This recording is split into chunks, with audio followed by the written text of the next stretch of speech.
ಬಾಲಣ್ಣವ್ರ ವ್ಯಕ್ತಿತ್ವ ಬಗ್ಗೆ ಮಾತಾಡೋಷ್ಟು ದೊಡ್ಡೋಳನಲ್ಲ. ಆದ್ರೆ ನಾನು ಒಂದು 2-3 ಸನ್ನಿವೇಶಗಳನ್ನ ಗಮನಿಸಿದ್ದೀನಿ. ಅವರು ದುಡಿಯೋಂಥವ್ರಿಗೆ ಯಾವತ್ತೂ ಕೈ ಬಿಡಲ್ಲ. ಅವರು ಮೌನ, ನೇರ ಮಾತು. ನೇರ ಮಾತು ಹೇಗಿರುತ್ತೆ ಅಂತಂದ್ರೆ, ಈಗ ನಮ್ಗೆ ಹುಷಾರಿರಲ್ಲ. ಈಗ ನಿಮ್ಗೆ ಉದಾಹರಣೆ ಕೊಡ್ತೀನಿ. ನಿಮ್ಗೆ ಹುಷಾರಿರಲ್ಲ, ಡ್ರಿಪ್ಪು ಯಾಕೆ ಹಾಕ್ತಾರೆ?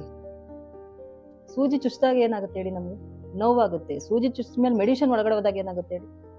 ಆರೋಗ್ಯ ಸಮಸ್ಯೆ ಏನೇ ಅದು ಕ್ಲಿಯರ್ ಆಗುತ್ತೆ. ಹಾಗೆ ಬಾಲಣ್ಣವ್ರ ವ್ಯಕ್ತಿತ್ವ ಎಷ್ಟು ಚೂಪಾಗಿರುತ್ತೆ ಅಂದ್ರೆ, ಅಧಿಕಾರಿಗಳಿಗಾಗ್ಲಿ ಜನಕ್ಕಾಗ್ಲಿ ನೇರವಾಗಿ ಮಾತಾಡ್ತಾರೆ. ನೀನ್ ಈ ಕೆಲಸ ಮಾಡ್ಬೇಕು, ಈ ಕೆಲಸ ಮಾಡ್ಬೇಕು ಅಷ್ಟೇ ಅಂತಾರೆ. ಆ ನೇರವಾಗಿ ಮಾತಿನಿಂದೆ ದೊಡ್ಡ ಉದ್ದೇಶ ಇರುತ್ತೆ. ಅದು ಜನಕ್ಕೆ ಅರ್ಥ ಆಗ್ತಿಲ್ಲ.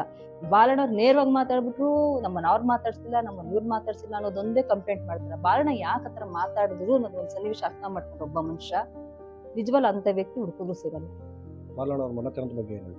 ಬಾಲಣ್ಣವ್ರ ಮನೆತನದ್ದು ತುಂಬಾ ದೊಡ್ಡ ಮನೆತನ. ಸಂಸ್ಕಾರವಂತರು ಮತ್ ತುಂಬಾ ನಿಷ್ಠೆಯಿಂದ ಇರೋಂಥವ್ರು, ತೂಕಬದ್ಧವಾಗಿರುವಂಥವ್ರು, ಹೆಣ್ಮಕ್ಳಿಗೆ ಏನ್ ಗೌರವ ಕೊಡ್ಬೇಕು ಅದು ಗೌರವ ಕೊಡುವಂಥವ್ರು. ಯಾಕಂದ್ರೆ ಮೊನ್ನೆ ಅಷ್ಟೇ ನಾನು ರಾಧಾಕೌರ್ನ ಭೇಟಿಯಾದೆ ಒಂದು ದೇವಸ್ಥಾನ ಕಾರ್ಯಕ್ರಮದಲ್ಲಿ. ಒಬ್ಬರು ಶಾಸಕರ ಹೆಂಡತಿಗೆ ಯಾವ ಮಟ್ಟದಲ್ಲಿ ಇರ್ತಾರೆ ಅಂತಂದ್ರೆ, ನಾನು ಶಾಸಕರ ಹೆಂಡತಿ ಅನ್ನೋದೊಂದು ಈಗೋ ಇರುತ್ತೆ ಅವ್ರಿಗೆ, ಗ್ರೇಟ್ ಫೀಲ್ ಇರುತ್ತೆ. ನಾನು 3-4 ಸನ್ನಿವೇಶನ ಅವ್ರನ್ನ ಗಮನಿಸಿದ್ದೀನಿ.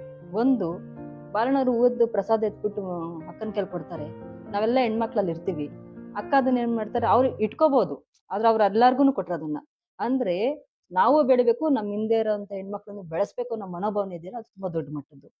ಮತ್ತೆ ಕಾರ್ಯಕ್ರಮದಲ್ಲಿ ಸ್ಟೇಜ್ ಮೇಲೆ ಬಾಲಣ್ಣವ್ರನ್ನ ರಾಧಾಕೌರ್ನ ಎಷ್ಟೇ ಕರೆದ್ರು ಕೂಡ ಅವ್ರು ಸ್ಟೇಜ್ ಮೇಲೆ ಹೋಗ್ಲಿಲ್ಲ. ನಮ್ಮನ್ ಕರೆದ್ರು ಪಕ್ಕದಲ್ಲಿ, ಅಕ್ಕ ನೀವು ಬನ್ನಿ ಅಂತ ನಾನು ಕರೆದೆ. ಇಲ್ಲ, ನಿಮ್ಗೆ ಇದ್ ಕೊಟ್ಟಿದ್ದಾರೆ, ಗೌರವ ಕೊಟ್ಟಿದ್ದಾರೆ, ನೀವು ಸ್ಟೇಜ್ ಮೇಲೆ ಹೋಗಿ, ಬಾಲಣ್ಣವ್ರ ಮೇಲಿದಾರಲ್ಲ ಅಷ್ಟೇ ಸಾಕು ನಮಗೆ ಅಂದ್ರು. ಅಂದ್ರೆ ಒಬ್ಬ ಗಂಡಸಿನಿಂದ ಒಂದು ಹೆಣ್ಣು ಇದ್ದೇ ಇರುತ್ತೆ ಶಕ್ತಿಯಾಗಿ. ನಮ್ಮ ಬಾಲಣ್ಣವ್ರಿಗೆ ನಮ್ ರಾಧಕ್ಕ ಅಷ್ಟು ಶಕ್ತಿಯಾಗಿ ನಿಂತಿದ್ದಾರೆ. ಆಮೇಲೆ ಎಲ್ಲಾ ಕಡೆನೂ ಏನ್ ಮಾಡ್ತಾರೆ, ಕೆಲವೊಬ್ರು ಶಾಸಕರು ಇಡೀ ಫ್ಯಾಮಿಲಿನೆಲ್ಲ ಹಾಕ್ಬಿಡ್ತಾರೆ ತೋರ್ಪಡ್ಕೆ.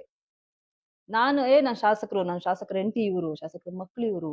ಎಲ್ಲಾದ್ರೂ ಬಾಲಣ್ಣನ ವಿಷಯದಲ್ಲಿ ಅವ್ರ ಮಕ್ಕಳನ್ನಾಗ್ಲಿ ಸೊಸೈಟಿಲಿ ತಂದಿಲ್ಲ, ಅವರ ಧರ್ಮಪತಿಯವ್ರ ಸೊಸೈಟಿಲಿ ತಂದಿಲ್ಲ. ಅವ್ರದ್ದೇನು ಸಂಸ್ಕಾರಸ್ಥ ಕುಟುಂಬ. ನೀವ್ ಮನೇಲಿ ಏನ್ ಹೆಣ್ಮಕ್ಳು ಇರ್ಬೇಕೋ ನಿಮ್ ಮನೇಲಿ, ನಾವ್ ರಾಜಕಾರಣ ಏನ್ ಮಾಡ್ಬೇಕೋ ನಾವ್ ರಾಜಕಾರಣ ಮಾಡ್ತೀವಿ. ಅದು ಎಲ್ಲಾರ್ಗು ಬರಲ್ಲ. ಎಲ್ಲಾರು ಏನ್ ಮಾಡ್ತಾರೆ, ನಮ್ಗೂ ಅಧಿಕಾರ ಇರ್ಲಿ, ನನ್ನ ಹೆಂಡತಿಗೂ ಅಧಿಕಾರ ಇರ್ಲಿ, ನನ್ ಮಕ್ಳಿಗೂ ಅಧಿಕಾರ ಇರ್ಲಿ, ಅವ್ರಿಗೂ ಅಧಿಕಾರ ಇರ್ಲಿ ಅಂತ ಹೋಗ್ತಾರೆ. ಇವೆಲ್ಲ ಮಾತಾಡ್ತಾರಲ್ಲ, ಅವ್ರ ವಂಶ ಪರಂಪರಾ ಅಧಿಕಾರ, ಏನಿದೆ ಅಧಿಕಾರ? ಏನು ಇರಲ್ಲ. ತಿಳ್ಕೊಂಡ್ ಮಾತಾಡ್ಬೇಕು ಯಾರೇ ಆಗ್ಲಿ. ಆತರ ತಿಳ್ಕೊಂಡ್ ಮಾತಾಡಿದಾಗ ಆ ವ್ಯಕ್ತಿತ್ವ, ಆ ಮನೆತನದ ಬಗ್ಗೆ ನಾನು ಬಂದಿರೋ ಕಮ್ಮಿ ದಿನಗಳಾದ್ರೂ ಸೂಕ್ಷ್ಮವಾಗಿ ಗಮನಿಸಿದ್ದೀನಿ. ಅವ್ರ ವ್ಯಕ್ತಿತ್ವ, ಅವ್ರ ಮನೆತನ ದೊಡ್ಡ ಮಟ್ಟದ್ದು. ಅವರ ನೆರಳಲ್ಲಿ ನಿಜವಾಗ್ಲೂ ನನ್ಗೆ ಅವ್ರೇನು ಅಧಿಕಾರ ಕೊಟ್ರು ಪರವಾಗಿಲ್ಲ, ಕೊಟ್ಟಿಲ್ಲ ಅಂದ್ರೂ ಪರವಾಗಿಲ್ಲ, ನಾನ್ ಕೆಲಸ ಮಾಡ್ತೀನಿ.